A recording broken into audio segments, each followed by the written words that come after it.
Boa noite, pessoal. Tô me arrumando aqui, colocando o fone que tava todo embolado. Sejam bem-vindos.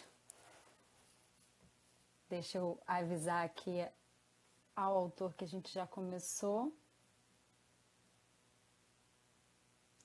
Pronto. Sejam bem-vindos à live de hoje. Inicia a 5ª semana de entrevistas aqui no Instagram.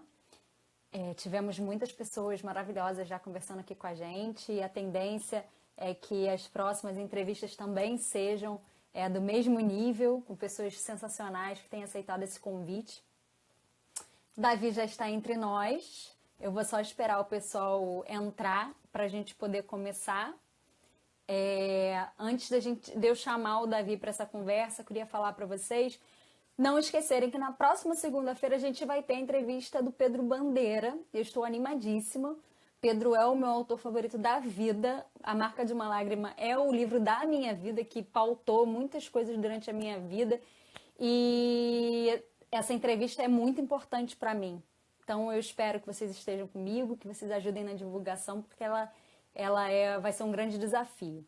Hoje a gente vai receber o Davi Aquino. Eu espero que eu esteja falando o nome dele corretamente, mas eu vou perguntar, vou colocar ele aqui na nossa conversa.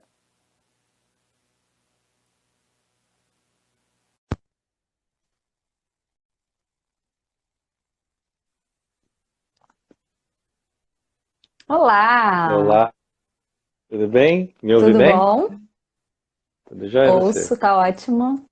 Tudo Tomar um bem. vinhozinho com Deixa... você, tá? Ah, que delícia! Deixa eu aproveitar, pessoal que estiver chegando, já vai mandando perguntas para o Davi, que no final ele vai responder as perguntas de vocês. Mandem bastante coraçãozinho, que isso ajuda o Instagram a enviar essa live para os meus seguidores, para os seguidores do Davi, ficarem sabendo que essa live está acontecendo. Então, quanto mais interação a gente tiver aqui, mais pessoas são avisadas. O Instagram entende que essa live tem relevância e avisa os seguidores, tá? Então, bastante coraçãozinho, várias perguntas e vamos começar. Deixa eu te apresentar primeiro aqui para o pessoal. O entrevistado de hoje é poeta, ator, roteirista e idealizador da websérie Em Tempo, que é fundamentada nas suas poesias, não é isso? Nossa, tá cortando bastante aqui pra mim. Você não tá me ouvindo bem, não? Não entendi essa tua frase final. Tá, então vamos lá, vou repetir. A websérie, ela é fundamentada nos seus poemas, não é isso? Opa, travou. Pessoal que está assistindo, manda para mim um comentário dizendo como é que tá a transmissão para vocês, para eu saber se o problema é lá ou cá. Gente.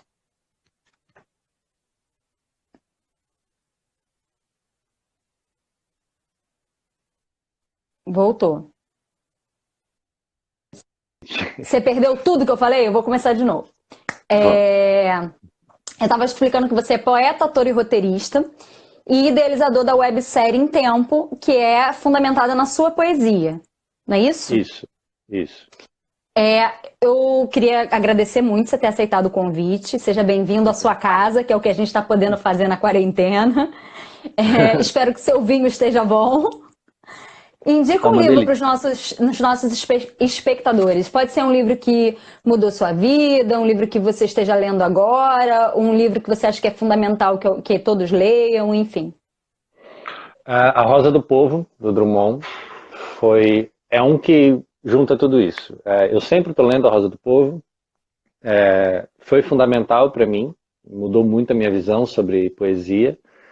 E, além disso, é um livro que todo mundo deve ler. Beleza. Ele tem um contexto histórico, ele tem um valor histórico muito grande e tem um valor para a poesia muito grande também, de estrutura e enfim. Deixa eu ver se o pessoal tá conseguindo ver a gente agora bem. Vocês falaram que eu tava verde e que ele tava travado. Agora eu já tô normal? Vocês já estão conseguindo ouvir e ver o Davi bem? Comentem aí para mim, por favor. Pra gente poder continuar a entrevista sem deixar vocês na mão aí. Como é que tá? Respondam para mim, por favor, pra gente poder continuar.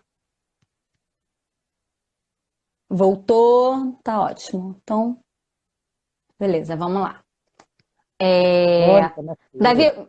como é que é a sua história com os livros? Você era uma criança Ah, leitora? Ou você era teve uma... aquela fasezinha de rebeldia na adolescência que não queria ver livro pela frente porque a escola obrigava a ler? Não, na verdade, quando começou a adolescência foi que eu comecei a ler. Eu dei de aniversário para minha mãe, porque ela gostava muito do Oswaldo Montenegro. Eu dei de aniversário um CD do Oswaldo Montenegro para ela. E a última faixa daquele CD, para quem não sabe, é como a gente ouvia a música antigamente, tá? Melhor comentário. Uma coisa meio vintage, assim, é tipo Spotify vintage. É, e a última faixa desse CD era uma poesia, que é metade.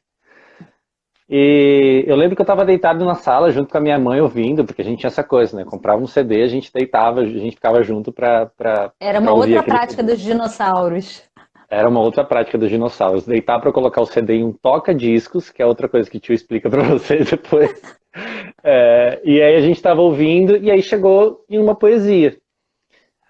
Enquanto estava tocando música, todo mundo estava prestando atenção, todo mundo estava conversando, tal, prestando um pouco de atenção, mas conversando. Na hora que começou a poesia, eu cheguei um pouco mais perto e quis ouvir. Já sabia o que era poesia, mas assim, não tinha noção. E é uma poesia com uma estrutura maravilhosa, com uma mensagem maravilhosa, que é a poesia Metade, eu não sei se você conhece. Não, não conheço. Não, deveria, é maravilhosa. Vai falando Vou metade de procurar, mim com certeza. metade de mim é uma lembrança, metade é um vulcão. Ele vai falando que metade dele é uma coisa, metade é outra. Metade é uma coisa, metade é outra. E aí eu não vou falar o final para você poder ter a surpresa, porque no final ele traz o que a gente chama de quebra de paralelismo semântico, que é uma sensação, ele vai comparando uma coisa com outra e no final ele fala que metade dele é uma coisa, outra metade também é essa coisa. E aquilo me trouxe uma emoção muito grande e foi a partir daí que eu comecei a ficar curioso. E tinha um concurso de poesias na escola, a Lisbela veio te visitar, tá? Oh, olha, eu sou Teve um louca por concurso. gato. Não, a Lisbela é uma fofa. Teve um concurso de recitação de poesia na escola, e aí eu fiz esse poema e ganhei, e aí a partir daí eu comecei a me interessar cada vez mais por poesia, e minha mãe sempre me incentivou. Minha mãe, ela fez só até a quarta série, mas ela sempre me incentivou a ler muito. Então sempre busquei os livros, então na adolescência foi quando eu comecei a ler mais. Primeiro Quantos muito de anos você poesia, tinha nesse primeiro contato com essa poesia metade? 11 anos. Antes disso, você não era leitor, então? De Não, nada? antes disso. Não, lia gibi, lia quadrinhos, lia, gostava. Mas Aham, não era uma prática do dia a dia. Foi aí que passou a se tornar uma prática. entendi. E aí você mergulhou direto no mundo da poesia? Foi. Meus primeiros contatos com livros foram livros de poesia. E aí, minha mãe, apesar de ter pouco estudo, ela tem muita cultura, sempre gostou muito de ler. E ela foi me guiando um pouco, e meu padrasto também. Começaram a me guiar um pouco para ler coisas que seriam um pouco mais fáceis de entender. E eu era aquele aluno chato que pegava o professor no final da aula para pedir indicação de Hum, livro, sabe? eu Então, todinha. é. E aí eu comecei a me envolver mais com poesia, mas aí depois eu comecei a ler histórias também, ler romances, enfim. E você estava falando sobre ser o aluno chato. Eu era aluna chata. Na escola que eu estudei, tinha um armário para cada sala, né? Com livros para aquela faixa etária. Então, sexto ano, né? Na época, sexta série, tinha ali. E um aluno era bibliotecário, tomava conta do armáriozinho, anotava e tal. E aí, só que eu pegava livro todo dia. Eu lia todo dia, eu terminava os livros, né, livros finos, né? Todo dia. Só que ninguém queria ficar até o final da aula todo dia esperando eu escolher o livro, porque no final das contas já não tinha mais o que ler, eu já tinha lido quase tudo. E aí a representante de turma foi reclamar com a professora e a solução que eles arrumaram foi me colocar de bibliotecária. Faz E sentido. assim, né? E assim eu roubei 2 livros da escola, porque eu me apaixonei, não tinha que prestar conta para ninguém, e esses livros estão comigo até hoje. Mais de 20 anos depois. Não façam isso em casa, crianças, sejam bons bibliotecários. E aí, quando é que você começou a escrever poesia? Quando é que você se entendeu como poeta? Se é que esse momento chegou, porque às vezes a gente tem dificuldade de lidar com rótulo, né? Eu ainda tenho dificuldade de me entender como poeta, ainda tenho um pouco de dificuldade de me entender como escritor. A Mônica Jordão, que é minha melhor amiga, me ajuda um pouco a entender isso. Eu sempre me dei muito bem com as aulas de. Eu sempre fui muito bom aluno, me dava muito bem com as aulas de português e com as aulas de redação. E aí eu comecei a escrever sobre temas um pouco mais livres. Comecei a fazer algumas crônicas, só que a poesia era o que trazia o impacto de verdade para mim. Até que eu resolvi começar a fazer, ainda aos 11 anos, eu resolvi começar a fazer alguma coisa. Eu tenho ainda minha primeira poesia, Você quando eu tinha gosta? 11 anos. Gosto, assim, quando eu penso que foi um menino de 11 anos que escreveu aquilo, é incrível. Eu hoje com 29 olho e falo, tá, é bem fraquinho, mas cara, se um menino de 11 anos me apresenta aquilo, eu vou ficar impressionado. Então, para um prodígio é sensacional. E foi a partir daí que eu comecei a escrever e comecei a procurar meu estilo. No começo ainda muito preso por métrica, muito preso por rima, que poesia, para mim, poesia tinha que ter métrica, poesia tinha que ter rima. Então apanhava um pouco, né? Muito no começo, nem tanto. Quando eu comecei a estudar um pouco mais, vem esse veneno de seguir o que falam que tem que ser poesia. Mas depois eu me desprendi disso e ficou mais fácil encontrar o meu estilo, encontrar o que eu gosto de escrever. E você se sente influenciado por algum poeta específico? Ou você acha que Manuel, encontrou mesmo uma maneira diferente de fazer poesia? eu acho que encontrar uma maneira diferente de fazer poesia não anula as influências, né? Então eu acho que eu tenho uma maneira diferente de fazer poesia que é juntar as minhas grandes influências. Manuel de Barros é uma grande influência minha, é o meu poeta favorito, apesar do livro que eu sempre recomendo para as pessoas quando falam de poesia, A Rosa do Povo. O Manuel de Barros é o meu poeta favorito. Acho que a melhor coletânea de poesia da língua portuguesa é A Rosa do Povo, mas o melhor poeta, assim, para mim eu nem coloco isso em discussão, é o Manuel de Barros. Gosto muito de Augusto dos Anjos, então são dois caras totalmente opostos, né, totalmente diferentes. Gosto muito do Lord Byron, foram caras que me influenciaram muito. Álvares de Azevedo, Florbela Espanca e Drummond. São os caras assim que eu leio quase diariamente e que eu tenho paixão por eles. E Manuel Bandeira. Expor o seu trabalho foi problemático no início? Você teve vergonha de mostrar para as pessoas? Como é É, que você se relacionou com essa coisa de escrevo, ok, e agora? Faço o que com o que escrevi? no começo eu não tinha problema para mostrar porque eu mostrava para minha mãe, para o meu padrasto, para os amigos do meu padrasto, mostrava para os professores da escola. Então eu não tinha problema nenhum com isso. Quando chegou a hora de mostrar para mais gente, de mostrar para fora, que foi na época do Twitter, 2009, 2007 que eu comecei no Twitter, acho que foi por aí. Foi tranquilo também, porque eu tinha várias pessoas que gostavam de mim, fiquei até um pouquinho conhecido no Twitter, e aí uma editora me procurou para me publicar, falaram para divulgar a data de lançamento e tudo, e deram para trás. Isso para encurtar a história, tá? Eles Ah, desistiram não, de não vai última hora. encurtar, não. Conta essa história, a gente quer os detalhes, como assim encurtar? Tá bom. O que aconteceu? Uma editora me procurou pelo Twitter, falando que gostava muito das minhas poesias e perguntaram se eu tinha um projeto de livro para passar para eles, porque eles talvez tivessem interesse em publicar, mas eles queriam ver uma obra pronta e não só uma coletânea de poesias. Eles queriam algo que tivesse Conversasse, conceito. né? Aí eu quebrei a cabeça, montei um conceito super bacana. Hoje eu olho, tem muitas poesias que já não fazem sentido para mim, mas o conceito eu ainda acho muito bom, apesar disso ter acontecido há 10 anos. 10 anos? Não, 7 anos. E aí montei esse conceito, apresentei para eles estavam para ir para minha cidade, na época eu estava fazendo faculdade em Presidente Prudente, eles falaram que eles iam para o Salão do Livro lá, falaram, ó, vamos sentar, vamos conversar. Sentamos, conversamos, entreguei o projeto para eles no começo do Salão do Livro, lá pelo quarto dia eles me chamaram, falaram que tinha interesse, e aí foi até assim, aprovação de capa, estava terminando a diagramação, foi a última notícia que eu tive deles, e aí a editora-chefe desapareceu. Ligava, ela não atendia, a secretária não passava para ela, mandava e-mail, ela não respondia. Eu morava em Prudente, minha mãe na época estava morando em São Paulo. Aí eu dei uma incerta aqui na editora, cheguei lá e fui falar com ela. E aí ela falou, então, desculpa não ter te respondido. Aí que ela foi me contar que ela tinha adorado o projeto, que por ela publicava, mas os donos da editora tinham contratado uma consultoria e eles tinham decidido ir mais para a publicação de livros infantis e livros didáticos. Então eles iam deixar a poesia de lado. Mas Poesia que não era... antiprofissional da parte dela de não te dar nenhum feedback, né? Não me dá Porque, feedback em de ter tese, falado. ela não teve culpa.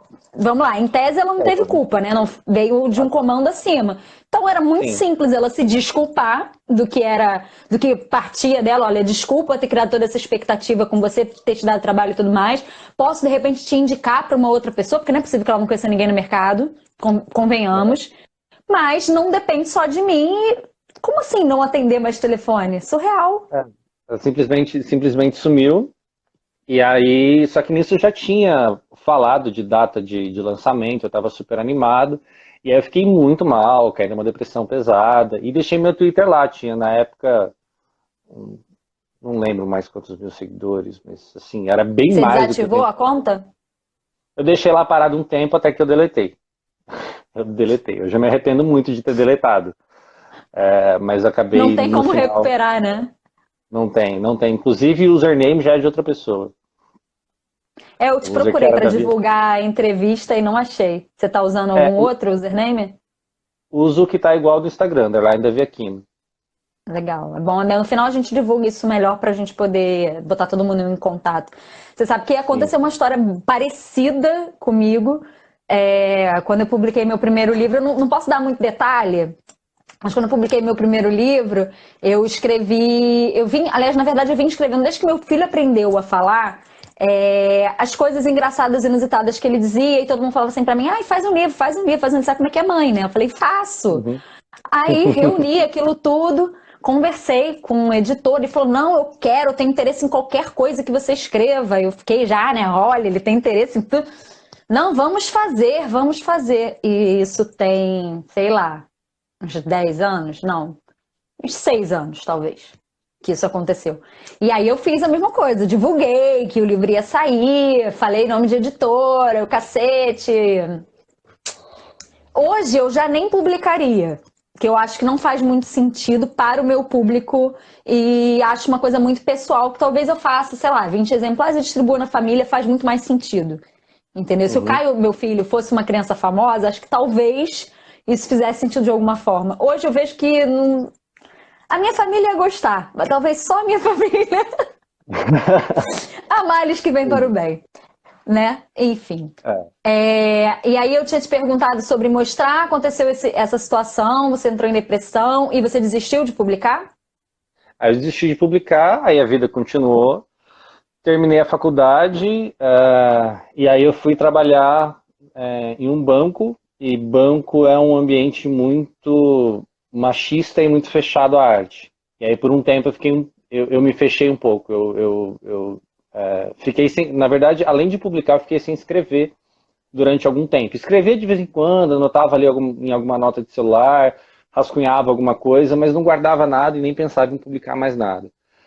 Até que isso foi voltando para mim, e eu voltei a escrever freneticamente em outubro, novembro de 2018. Foi em novembro de 2018 que eu voltei a escrever bastante. E aí, em janeiro de 2019 eu lancei esse Instagram que eu uso hoje, mas não era com o meu nome, porque eu não queria me mostrar, justamente porque eu não queria me mostrar. Pelo ambiente que eu estava, que eu sentia que eu não seria aceito, inclusive por chefes. Então eu me fechei totalmente, e aí a página chamava Poemas Miúdos. Aí fiquei com esse nome, acho que até junho ou julho, quando eu troquei para o meu nome mesmo, para usar a página com o meu nome mesmo, e passei a assumir isso, enfrentar, encarar de frente, até que chegou o ponto de eu fazer a série, em que é um cara que está ali, é uma série muito poética, e é a minha cara ali, é a minha voz ali, E e de onde perdi surgiu todo essa ideia? Porque assim, Eu foi tava. muito inteligente da sua parte usar o Obrigado. audiovisual para divulgar poesia, porque você juntou várias coisas ali, elementos que inclusive você já atuava antes? Não, não. Nunca Não, fez não. teatro na vida? Foi a primeira vez? Fiz Para um assim, cara que não estava nem escola. usando o próprio nome, você se expôs bastante, né? Aí eu resolvi com tudo, né? Já que eu tô, deixei com tudo. E da onde foi que surgiu a ideia? Eu estava procurando alguma maneira diferente de compartilhar poesia. Porque hoje o que a esmagadora maioria dos escritores fazem é um card no Instagram com um trecho ali Sim. da poesia ou com uma frase e divulga e tudo bem. É uma maneira legal. Só que eu queria sair um pouco disso. Eu queria fazer algo a mais, buscar algo diferente para fazer. Aí eu pensei em fazer, eu tive uma ideia de uma, foi por acaso, eu tive uma ideia de uma poesia que eu poderia fazer com um roteiro simples. E aí, falando mais uma vez com a Mônica Jordão, vou falar várias vezes da Mônica. A Mônica falou, cara, mas você não pode fazer um só. Você faz um, você entrega para o teu público vai querer mais. Então pense em alguns poemas que você possa fazer e pense em alguns roteiros. A Mônica, como uma grande romancista, falou, te ajuda a construir esses roteiros. E e aí você grava mais de um. E a ideia era assim, vamos gravar com o celular alguns vídeos independentes para mostrar a poesia de um jeito diferente. Aí eu separei alguns e pensei em qual ordem eu poderia colocar essas poesias. Eu falei, caramba, isso está contando uma história. Já que eu vou contar uma história, deixa eu contar uma história direito. Então eu vou fazer a história de um cara e ele vai namorar uma moça. E aí eu vou fazer toda a história deles. Isso complicou muito, isso engrossou pra cacete o caldo, por quê? Quando você quer fazer vídeos independentes, você escolhe qualquer lugar, pô, tá bonito aqui, tá legal, vamos fazer aqui, tá tudo certo. Quando você quer fazer uma série, você tem que fazer com que tudo se converse. Você tem que fazer com que o final de um episódio, isso foi mais uma vez a Mônica que me ensinou, a Mônica, tô aqui. Você tem que fazer com que o final de um episódio faça com que a pessoa queira assistir o próximo episódio. Você tem que fazer com que tudo tenha profundidade, você tem que fazer com que tudo se converse, você tem que colocar um elemento no primeiro episódio que ele vai aparecer lá no sexto, sétimo episódio e vai fazer algum sentido, e vai fazer a coisa se conversar. E aí eu conheci uma menina que foi a diretora da série, também foi atriz, que é a Kali, e ela chamou um pessoal, a Kali faz cinema, ela chamou algumas outras pessoas que também fazem cinema, alguns que já tinham acabado de se formar, e montou uma equipe de cinema. Então eram 9 pessoas pensando na série. Então, qual cor vai ser a toalha da mesa? Qual a cor da flor que vai decorar aqui? Que quadro a gente vai colocar na parede? De que ângulo a gente vai filmar e por quê? Então, assim, foi um grande aprendizado para mim. O resultado ficou muito profissional. Não, não contou. O resultado ficou muito profissional. E assim, é uma produção que, embora tenha começado como algo amador, digamos assim, porque era só você e os seus poemas, se tornou um projeto grande que envolveu muita gente. De onde saiu a verba para fazer isso? É do meu bolso. Eu banquei Não, tudo. você está investindo completamente. E o que você espera como resultado? Primeiro, o que você já está tendo de resultado? Como que está sendo a aceitação do público? Superou suas expectativas? E o que você espera? Você pretende fazer outras? Ou esse já deu? O que você acha? O que eu esperava como resultado era, de fato, mostrar a poesia de um jeito diferente. O resultado que eu queria era a realização de fiz, mostrei, fui pioneiro, porque eu não conheço alguém que tenha feito uma websérie poética. Desconheço. Então, talvez alguém tenha feito, mas não me avisaram. Não me avisaram, assim, não chegou até mim. Então, para mim, foi uma série. Eu conheço outras séries de poesias, mas são poesias independentes. São. Travou aqui para mim, travou para vocês? Ainda? Epa. Eu tô te ouvindo, mas você tá parado para mim. Agora voltou, pode falar. Voltou? Tá. Voltou. Eu tinha visto, eu vi depois que eu já tinha pensado, pessoas que falaram, vou soltar uma série de poesias, vai ser um por semana, mas eram poesias independentes, episódios independentes, não era tudo contando uma história. Cada poesia era uma história que também fica lindo pra caramba. Mas nesse formato foi a primeira vez que eu vi. Então eu queria isso, eu queria abrir essa parteira, eu queria ser pioneiro, eu queria lançar essa ideia e conseguir realizar uma coisa bonita e que atingisse as pessoas. E isso está acontecendo. Ficou bonito, ficou muito mais bonito do que eu imaginava, ficou muito profissional. Está atingindo as pessoas me procuram para falar, para elogiar. teve gente que já falou, cara, tudo bem se eu fizer algo parecido. Cara, vá lá, tudo bem. Eu não patenteei essa ideia, é para mais gente fazer mesmo. Por favor, façam. E, claro, ganhar público. Lucro não é uma expectativa que eu tenho. Pode ser que aconteça da série dar lucro, mas não é uma expectativa que eu tenho. Não foi essa a intenção. Mas você pensa em uma nova temporada, por exemplo? Sim, sim. Algumas pessoas me procuraram, poucas pessoas me procuraram. Era uma ideia que já Passou estava. de uma, já são algumas, Davi. Não, Já é sucesso, amor. Passou de uma, já são duas, né? Porque já Exato. colocaram a ideia na nossa cabeça. Então, assim, era uma ideia que era muito embrionária na minha cabeça de transformar a série em livro. E aí, umas 3 ou 4 pessoas perguntaram, pô, vai virar livro, vai virar livro? E aí eu falei, pô, tá aí, vou estudar e vou aprender, porque eu não sou romancista. Então, se eu for escrever a história de Gael e Bruna, eu vou ter que estudar muito, me preparar muito e treinar muito com histórias menores até chegar no ponto de falar, vou escrever a história de Gael e Bruna. Mas você não pensa, de repente, fazer uma parceria com a Mônica, por exemplo? Fazer um livro em parceria com ela e já quebraria metade do caminho. A Mônica provavelmente não, ela já está sendo a minha coach nessa história, de me passar alguns cursos e me passar algumas coisas. Ela lançou agora, tá no Instagram dela, Isolados, que ela tá lançando 3 capítulos por semana, que tá maravilhoso, não sei se você já leu. Não, Mônica, vamos conversar, tá? Mônica tá aí ainda? Vamos marcar uma live aqui também. Nossa, chame Mônica. Mônica é maravilhosa. Mônica, já está convidada, viu? Aí, Momô. Momô vai participar também. E aí ela falou, tem algumas coisas que eu tenho que fazer para a estrutura do livro, preparar a estrutura, preparar esqueleto. E aí eu já vou grudar nela já para aprender um pouco disso. E estudar bastante. Ela é minha leitora beta, assim como eu sou leitor beta dela. Então provavelmente vai ser bem assim. E a Mônica, ela me ajudou a escrever o roteiro, né? Eu tinha a ideia de qual história eu queria contar, eu sabia quais eram os sentimentos, eu queria que fossem 9 episódios, e o 9 tem um sentido, tem uma lógica, porque o 9 é o número de encerramento de ciclo, né? Quando você chega no 9, já passou por todos os algarismos. Então eu queria que fossem 9, para fechar um ciclo mesmo. Eu sabia qual sentimento eu queria em cada um dos episódios, mas eu sabia muito pouco da história que eu ia contar. Então a Mônica é co-roteirista dessa série, eu chamei ela para tomar um café, para falar, e para ver se ela podia me ajudar. A gente tomou um café de 5 horas e a gente saiu dali com o roteiro quase pronto, com todo o esqueleto do roteiro quase pronto. Então, provavelmente ela vai me ajudar muito nisso.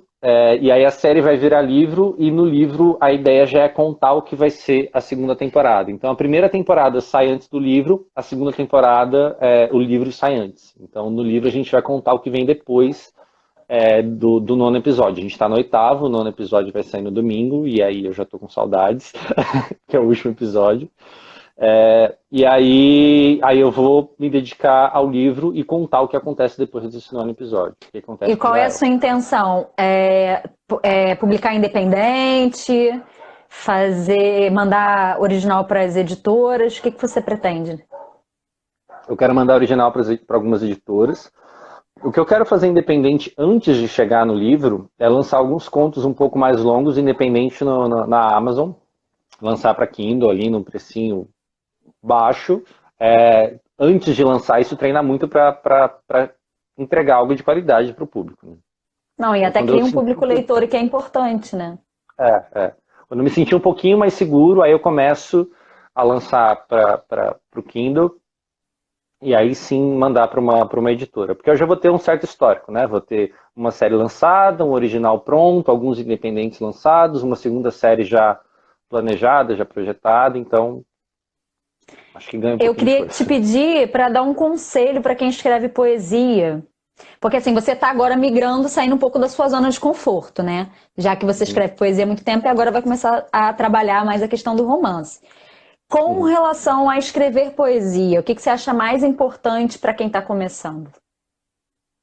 Ler muito e procurar algo que fale, que explique a poesia, que explique a estrutura das poesias. Então, o que alguém que estudou aquela poesia fala daquela estrutura, explica sobre aquela estrutura. Isso por si só já é uma aula. A gente vai começar, aí você vai começar a ver por que poesia sensual tem muito M, N, P, B e T. Por que tem muito isso? Tem uma lógica para ter isso. Por que Por que que uma poesia com raiva ela vai ter muito R, muito S? Tem tudo isso para explicar. Por que que as palavras são mais curtas em uma poesia com raiva? Por que que elas são um pouco mais longas em uma poesia triste? Tudo isso vai trazer uma visão muito boa, mas principalmente ler muita poesia, conhecer muita poesia e escrever. Não adianta ler muito, não adianta estudar muito se você não escrever. Se você ler uma biblioteca inteira, todos os livros que uma biblioteca tem de poesia, e ler tudo que falaram sobre todas aquelas poesias, e estudar cada uma daquelas poesias, mas não praticar, você não vai escrever, você não vai ser um escritor. Você tem que escrever, praticar, para encontrar o teu estilo para ver se você consegue fazer aquilo lá. E caso você não consiga de primeira, continua tentando, que você vai conseguir, uma hora você chega lá. Não é, Por não, falar eu em... acho... Pode falar. Pode falar. Não, Eu, não, eu pode acho que, continuar. eu acho que existe um pouco de aptidão. Eu não vou falar talento, eu não vou falar dom, não gosto de falar disso.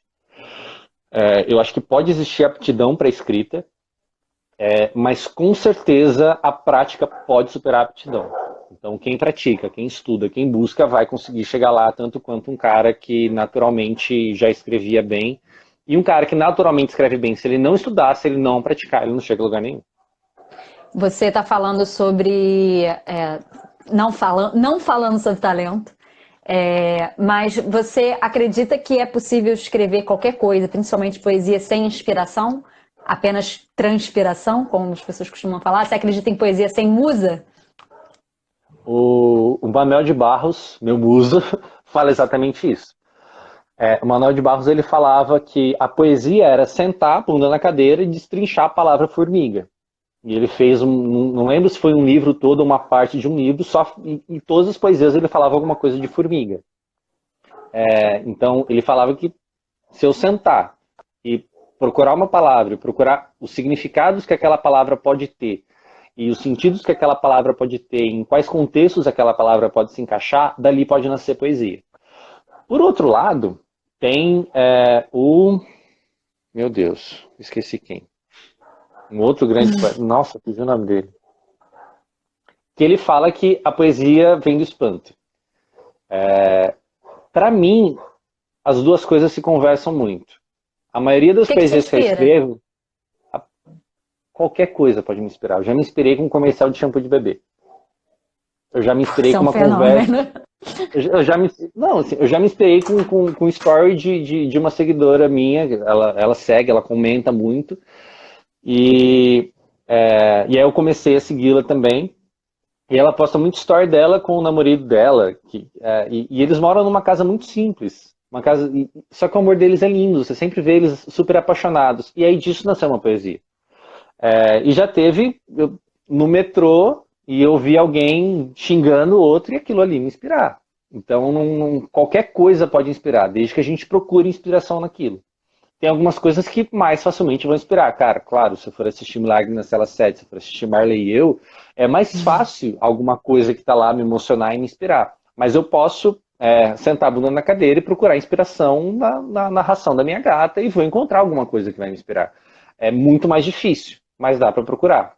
Por isso que para mim, funciona das duas formas. Algo me provoca o espanto e a partir daí eu sento para escrever e vou me esforçar, como o Manuel de Barros dizia, para fazer a melhor poesia possível. Então você consegue escrever mesmo que você não esteja num dia de inspiração. Tipo, sentar, eu preciso escrever alguma coisa, sentar e escrever. Você consegue? Consigo. Eu acho que quando eu tenho inspiração, vai me tocar mais. Mas a última poesia da série eu não estava inspirado para escrever. Eu não estava nada inspirado. Eu precisava fazer a última poesia da série porque eu tinha os 9 sentimentos dos 9 episódios, só que eu tinha 6 poesias. E a última poesia da série foi a última que eu escrevi. E eu precisava escrever porque eu estava no prazo para terminar aquilo, eu sabia qual era o roteiro, eu sabia qual sentimento eu queria passar. Espera aí, rapidinho. Eu sabia qual era o sentimento, eu sabia o que eu queria passar, qual era o recado que eu queria passar, mas eu não tinha poesia. E eu sentei e comecei a escrever várias coisas ali, e uma daquelas frases foi o que me trouxe algum sentimento, e aí eu consegui resgatar várias outras coisas dentro de mim para transformar aquilo numa poesia. E na minha opinião, uma das melhores poesias que eu já fiz. Bom, né? Uma grata surpresa, né? Você escreve de uma vez só ou você consegue parar e retomar depois? uma poesia? Acontece muito de nascer uma frase ou nascer um verso.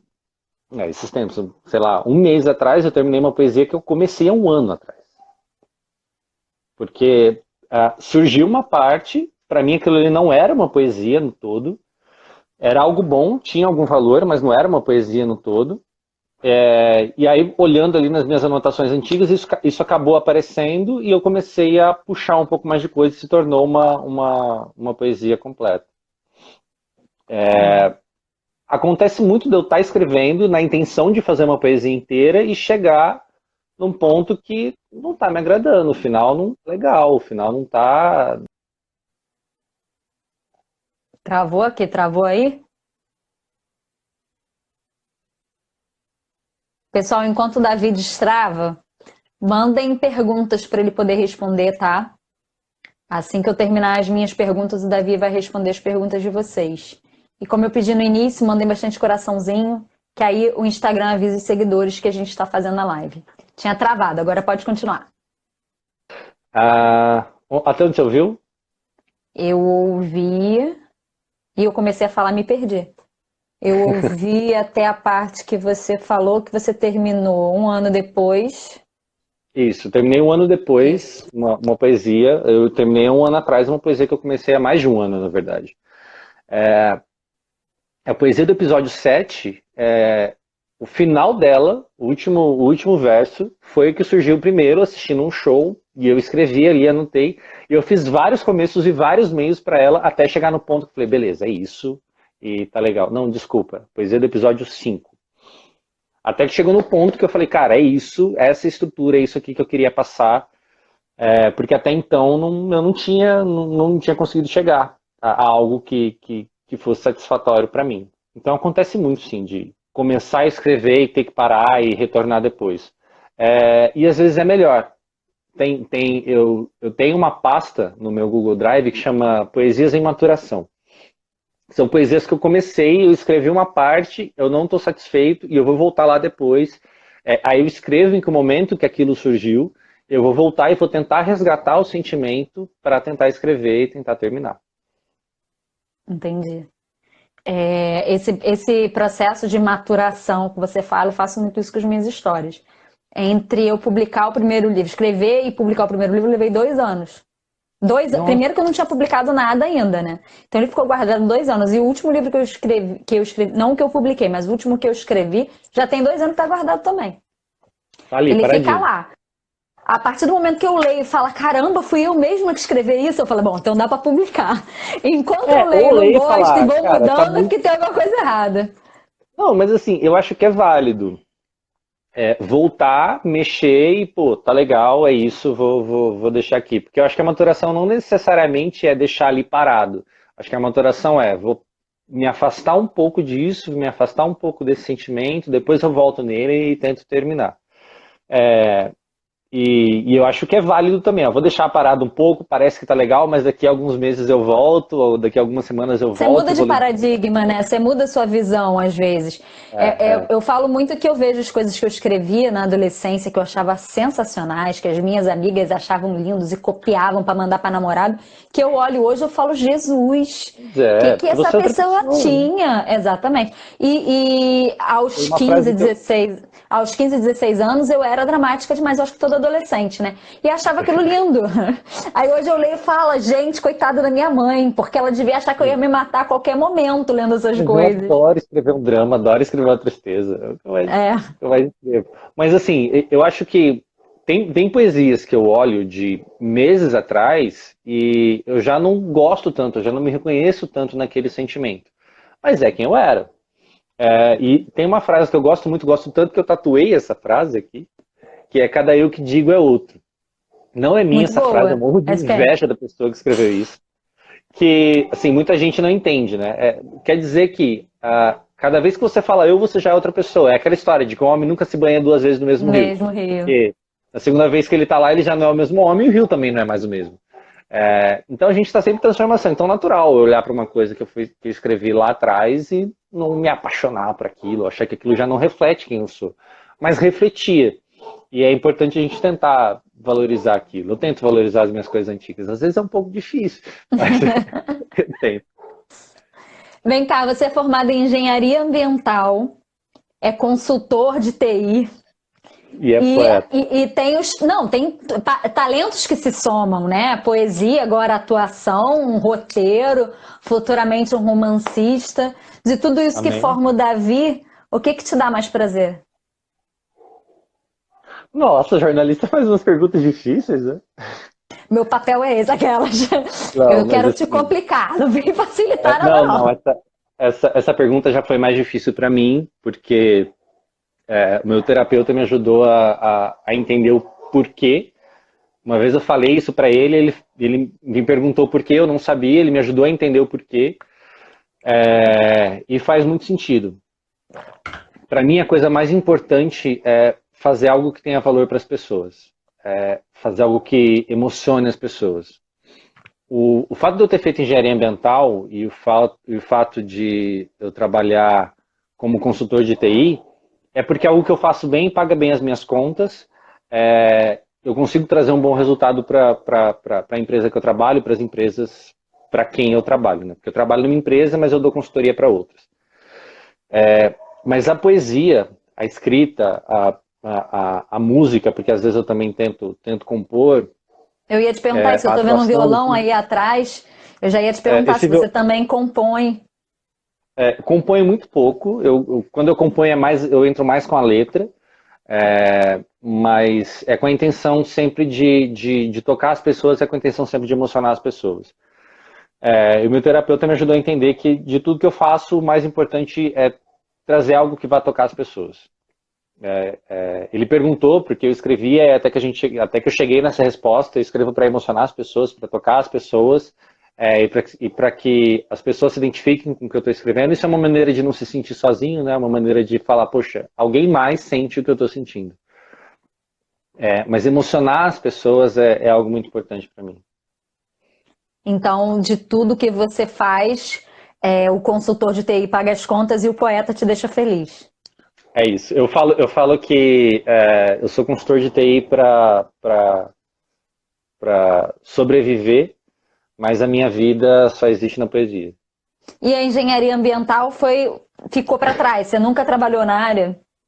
Nunca trabalhei na área, só fiz Foi um estágios. erro ou foi assim, não, tinha que ser, mas não Tinha que rolou? ser, tinha que ser, tinha que ser. Eu sempre fui muito bom sempre fui bom aluno, eu me dava muito bem com humanas, mas eu não me via trabalhando com humanas, eu não me via pagando as minhas contas com humanas, eu não me Não, mas via, por exemplo, ninguém, como... ninguém, É isso. acredite. Eu não me via pagando as contas como um advogado que fosse, que é uma profissão de humanas que paga relativamente bem. Quando Eu não me paga é via assim. ótimo. Quando paga é ótimo. Eu não me via assim. E como eu me dava muito bem com exatas, eu morava em Ilha Solteira na época, que é uma cidade que tem uma universidade estadual muito boa, que é o Unesp, e tem várias engenharias lá. Desculpa, qual é o estado? Eu não conheço, nunca ouvi falar nessa Estado de São cidade. Paulo. São Caramba, Paulo. nunca ouvi falar Ilha Solteira? Ilha Solteira. Fica na divisa com Mato Grosso do Sul, uma cidade de 25 mil habitantes, e tem uma das melhores universidades de engenharia do Brasil. E eu conhecia muitos engenheiros lá. E aí eu vi, cara, puta, a galera tá saindo e tá ganhando bem, eu acho que isso é uma boa. E eu me dava muito bem com exatas, muito bem em química, muito bem em física, em matemática. Caramba, acho que esse pode ser um caminho. E o meu padrasto é biólogo, sempre envolvido com causas ambientais, ele assinava a Scientific American, eu ficava ali devorando a Scientific American, que eu sou meio nerdão, eu gosto dessas curiosidades. E aí, quando chegou na época de decidir que faculdade eu ia fazer, então tava, caramba, adoro história, será que eu faço história? Puta, filosofia, como que eu vou pagar as contas como filósofo? Até que eu cheguei que a Nossa. engenharia era uma boa alternativa, mas qual engenharia? E eu demorei para descobrir o curso de engenharia ambiental, fui descobrir no final do segundo colegial. Aí eu prestei para engenharia ambiental, passei, fiz o curso todo, queria trabalhar como engenheiro ambiental, é algo que eu gosto, é algo que me interessa, e das engenharias é a mais humana, então isso foi uma coisa que me levou a escolher engenharia ambiental, porque das engenharias é a mais humana, porque a gente estuda patrimônio social, patrimônio ambiental, a gente estuda sociologia, a gente estuda comunicação, então queria sim trabalhar como engenheiro ambiental, eu acho uma profissão muito bonita, muito nobre, Mas aconteceu que na época que eu estava me formando, um grande banco estava procurando pessoas recém-formadas que não fossem da área de TI para trabalhar com TI, porque eles queriam formar os profissionais com a cara deles. Então, assim, cara, se é um engenheiro recém-formado numa grande universidade, a Unesp é uma grande universidade, eu consigo preparar esse cara para ele ser um profissional de TI. E aí eu entrei, fiz 2 meses de curso e fui trabalhar com TI. E aí eu saí desse banco e fui trabalhar numa empresa de consultoria como consultor de TI. Então, assim, foi por acaso, mas eu gosto muito de trabalhar com TI, é algo que me encanta muito. É um outro universo, eu tive que aprender tudo do zero, mas eu gosto bastante. E eu não considero engenharia ambiental um erro, porque se eu não tivesse feito engenharia, com Você não certeza teria. eu não seria hoje consultor de TI, não teria entrado nesse banco, então não E considero um hoje, erro. como é que seus colegas de trabalho reagem ao Davi poeta e agora ator? Vários foram no lançamento da série, eles acompanham a série, eles comentam comigo, mandam mensagem, assunto, e eles recebem super bem, eles aceitam super bem, não existe nenhum tipo de rejeição. Porque eu acho que pelo fato de eu já ter chegado mostrando isso, e cara, esse sou eu. Então assim, me aceite, beleza? Tá Diferente tudo de certo. antes, você já chegou dizendo sou essa pessoa. Antes eu cheguei e eu não era um cara que escrevia. Então depois eu teria aparecido como um cara que escreve.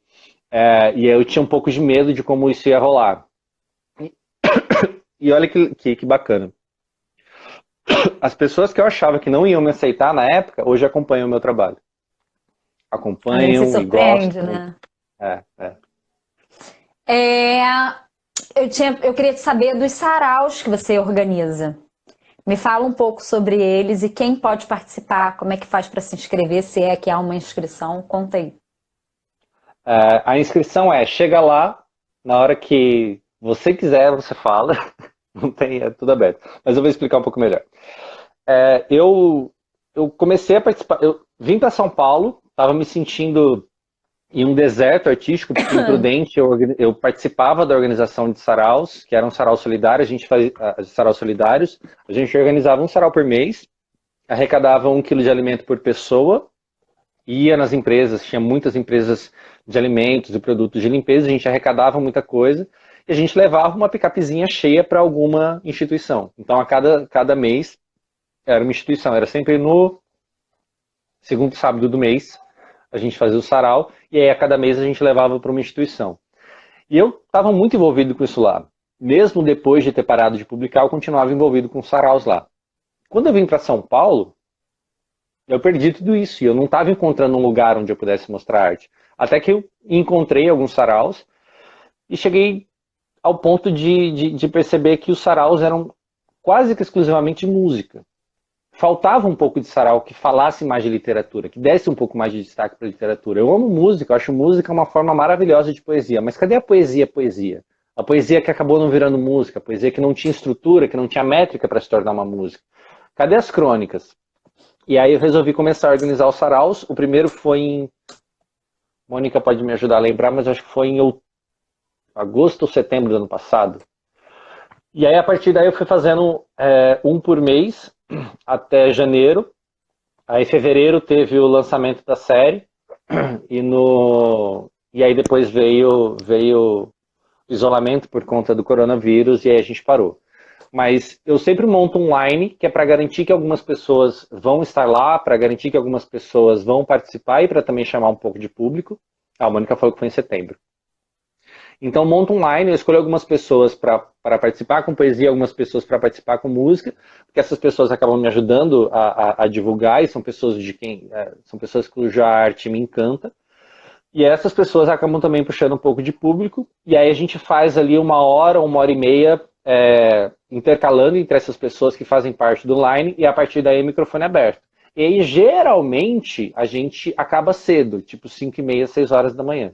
Até Já onde sai vai para comprar o pão, né? já Excelente sai para comprar horário. o pão. Excelente horário. É porque a galera espera até o metrô abrir para poder ir para Ah, casa de entendi. metrô. Excelente desculpa. E porque a gente Imagino não que tem todos coragem de ir embora. sóbrios. Imagino que todos Ah, sóbrios. muito sobras, boa. Com certeza. Tenho Todos muito certeza sobras. absoluta disso. E Então vocês acaba sendo. fazem esses eventos aonde? A gente estava fazendo numa residência artística aqui em São Paulo, que chama Arte 8, fica no bairro do Cambuci. E aí eles fecharam para reforma durante um tempo, e também veio corona. E aí depois que voltar, a gente vai ver onde a gente vai fazer, se a gente volta para lá. Mas a intenção é fazer com que esse sarau seja um pouco itinerante, que a gente faça um pouco lá no Arte 8, faça em outras casas artísticas, faça em algum bar que seja parceiro, fazer em algum hostel e variando um pouco, mudando um pouco os lugares, não ficar hospedado em um lugar só. Entendi.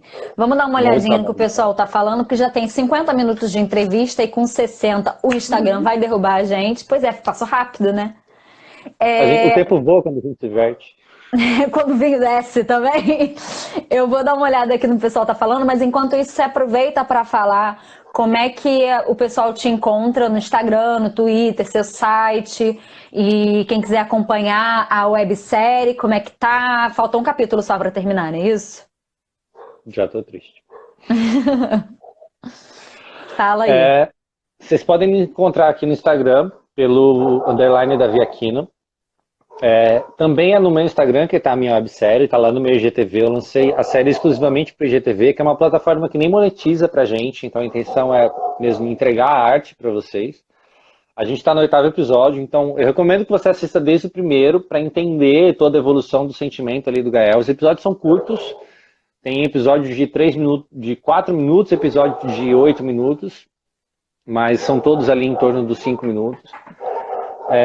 O meu Twitter, eu coloco muito pouco de poesia, eu falo mais de política no meu Twitter e aleatoriedades, mas de vez em quando eu posto alguma poesia também, e também _ Davi Aquino. O site é daviaquino.com.br, lá tá falando sobre a série, tem uma bio sobre mim, e aí aos poucos eu vou engordando um pouco as informações que estão lá no site para o pessoal poder acompanhar. Mônica Jordão, essa websérie é fenomenal mesmo. Desde Domingos essa websérie é fenomenal e a Mônica está concordando. Meio suspeita a Mônica, mas vou dar crédito. Se a Deise falou, a Deise não é tão suspeita assim. Não? Então tá bom. Então vamos acreditar na Mônica e na Deise. O que mais que nós temos aqui? Eu ainda não sei mexer direito nesse negócio, aí eu vou puxando aqui, sobe, desce, um inferno, meu Deus. Nossa, a Mafê tá falando que a referência que você estava falando era do Ferreira Goulart. Ferreira Goulart, obrigado, Mafê, mulher maravilhosa. O livro em todos os lugares, verdade, a inspiração está à nossa volta, pessoas, fatos, natureza, emoções. Gabriele Loures, a última é lindíssima, a última poesia. A Gabriele está na produção? Não, acho que ela tá falando do episódio 8, que ela comentou bastante sobre o episódio 8, falou que tá incrível, que tá maravilhoso, mas eu acho que a poesia do episódio 9, a poesia do episódio 9 e uma das últimas poesias que eu fiz, são duas poesias que vai ser difícil eu fazer alguma outra que eu falo, beleza, superei essas duas. São duas poesias que eu... Mário Chico, se eu tiver falado errado, perdão, as coisas do cotidiano da vida sempre geram alguma inspiração. O livro em todos os lugares está perguntando se você acha importante deixar o texto descansar e por quê. Acho que meio que você já respondeu isso, mas você faz isso com todas as suas poesias? Não. Tem algumas que eu escrevo e já posto. Tem uma que está no meu Instagram que eu precisava postar uma poesia sensual, porque isso é legal de falar, tá? O feed, meu feed ele foi construído desde dezembro para conversar com a série. A série foi lançada no dia 1º de março. Mas desde dezembro o feed já conversa com a série, já vai dando dicas sobre o que vai acontecer, e a gente foi soltando pílulas que eram vídeos no formato da série, só que um pouco mais curtos, 30 segundos, 40 segundos, e todo o feed conversa. Então, a cada pílula que soltava, eu colocava poesias que cortavam. E a gente teve algumas pílulas que eram mais sensuais, e tem um texto que chama Transe, quem rodar o feed vai encontrar lá, vai estar Transe, texto na legenda pequenininho, então vai estar Transe bem grandão. Eu precisava de uma poesia sensual, eu não tinha uma poesia sensual para aquele dia, e aí eu sentei no carro e falei, beleza, vou escrever. Escrevi e falei, é isso, tá pronto, eu já postei, publiquei, foi pro mundo e aquela não muda mais. Então nem todos os textos ficam em maturação. A Mônica Jordão falou que os saraus são lindos, que o último foi em setembro, que vocês saem muito sóbrios. Saudade sarau. Belchior, que legal. Mafê, saudade de sarau. Mário Chico, seria incrível se viessem para o Rio, concordo, eu sou do Rio e adoraria encontrá-los em breve. É a intenção, viu? Eu tô montando um projetinho aí que a gente vai pro Rio com certeza. Opa, então pode já bota meu nome aí para ir lá assisti-los, que é certo. Não Por vou me favor. apresentar não, mas para assistir eu vou. Belchior, a websérie está incrível. Obrigado, Ké. Acho que aqui encerraram os comentários.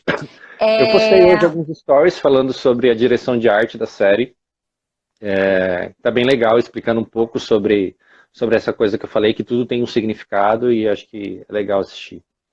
eu acho que assim, eu acho super importante falar sobre arte. Acho que cada vez mais as pessoas precisam saber e falar Uhum. sobre isso, mas acho mais importante quem apoia a arte. E eu vi que você tem muitos apoiadores. Muita gente que participou e que te ajudou. E eu queria que você aproveitasse e falasse o nome de todo mundo, se você lembrar, porque é importante dar os louros a quem merece. A primeira grande apoiadora que eu tive foi a minha mãe, que me incentivou muito a ler, me incentivou Me muito a deu a escrever. luz. Então, ela merece essa honra. Ela sempre tem um poema do Manuel de Barros que chama O Menino que Carregava Água na Peneira, que termina com ele falando, eu não vou me emocionar agora. Meu filho, você vai ser poeta. Vai carregar água na peneira a vida inteira. Vai preencher os vazios com suas peraltagens e algumas pessoas vão te amar por seus despropósitos. Minha mãe me leu esse poema porque ela acreditava muito que eu seria poeta. Ela acreditava muito que eu faria poesia. Então, a primeira pessoa é minha mãe. Meu padrasto também. E aí, pouco mais recente, posso falar também de Carlos Freixo, que é o presidente da Associação de Escritores de Prudente, que me adotou quase que como um filho. Mais recente, a Mônica, com certeza. Falar um pouco na ordem, tá? A Kali, que foi a diretora, atriz, editora e corroteirista da série. E todo o pessoal da equipe. Beatriz Lucchini, Giovanna Ramin, Thiago Rafael, Pedro Maciel, Milena Fagundes, a Tereza Cantal, Beatriz Baliotti. Essas foram as pessoas que mergulharam na série, foram remunerados, mas assim, eles entraram quase de graça, entraram 90% por amor e 10% por grana. E trabalharam pra caralho, entregaram um projeto maravilhoso. Nossa, desculpa, podia falar palavrão aqui. Pode, tá liberado. Trabalharam pra caramba, assim, entregaram um projeto maravilhoso. A Mafê Probst, que sempre me apoia, sempre está comigo, é uma grande admiradora, uma grande torcedora do meu trabalho, assim como eu do Inclusive, dela. foi ela que me falou sobre você. Obrigado, Mafê! Por isso que eu amo essa mulher. Tem como não amar a Mafê Ela é Probst? maravilhosa demais, né? Não tem como não amar a Mafê Probst. O Flakes, que é o meu flatmate, ele divide a casa aqui comigo, é um músico maravilhoso. Também é um grande apoiador meu. E eu não posso deixar também de agradecer a Ana Zé, que me acolheu no espaço que é o Arte 8 e sempre me incentivou e sempre liberou espaço lá pra gente fazer os saraus. Obrigada também, eu agradeço a todas essas pessoas, porque eu acho, não, fundamental, falando sério, a websérie tá muito bonita, eu ainda não assisti tudo, mas a websérie tá muito bonita, muito profissional. Muito obrigada por você ter topado. Foi excelente nossa conversa. Espero que esse sarau venha para o Rio para a gente poder se conhecer pessoalmente. Vamos sim. Amanhã a gente tem Tami e Luciano. Avisa para todo mundo. Dia 27 de abril tem Pedro Bandeira. Tô super ansiosa para isso. Semana que vem, então, segunda-feira que vem é a vez dele. A entrevista da Mafê já tá lá no meu canal do YouTube. Quem perdeu é só clicar no link da bio. Oi? Eu assisti ao vivo, mas eu fui lá assistir também no YouTube. Isso, vão lá, tá lá no canal do YouTube. A entrevista do Davi vai estar na segunda-feira que vem lá também. É isso, eu acho que eu falei tudo que eu queria falar. Muito obrigada. Você quer dar um último recado? Temos 40 segundos antes que ele derrube a gente. Então é isso, gente. Obrigado. Assistam a série, curtam os episódios, maratonem, chamem os amigos e vão ler Mônica Jordão, que ela lançou Isolados, também tá maravilhoso. Mônica, convidei, não esquecem, vou mandar direct, que eu sou cara de pau. Beijos, tchau, tchau e até amanhã. Obrigado, prazer, tchau, tchau. Eu que agradeço, tchau. Tem uma live minha daqui a pouco. Assistam. Bora lá!